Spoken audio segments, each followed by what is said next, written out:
सांझी के बेरा भइल बा त बूढ़ी आवना नहरिए एक तरवा यहीं जे कुल काम हो जाई। ये बूढ़ी आवना नहरिए एक तरवा यहीं जे कुल काम हो जाई। आइलुम बूढ़ी आइलुम ऐसे गोइल बाड़ो आई करा के खेला के लइका तोहरे के पापा कहता हमर सोया जी के चाचा कहता।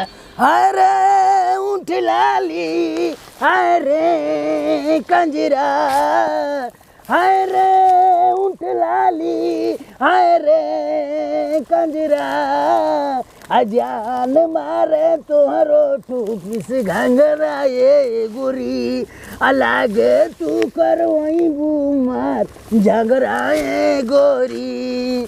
हाय रे उठ लाली हाय रे कजरा हाय रे उठ लाली हाय रे कजरा जान मारे तोहरो टोपी से घंगराए गोरी। अरे रेड लिपस्टिक अरे उठा के जब तुम चलती हो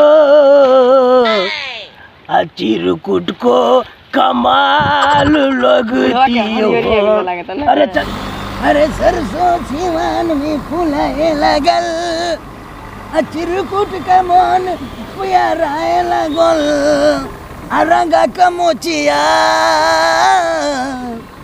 चिरकुट चले चले जाते लखावा लगे कुल करिया करा डाई वही लगा के एकदम मार टकाटा। अरे प्यारे पे भरोसा नहीं बूढ़ी करेलू चिरकुट के काहे मजबूरी करेलू चिरकुट तो तोहरे से करेले हो प्यार कहे खाती दिलावा रोवेला हमारे बोला मिले हमारा से तू कब जइबू।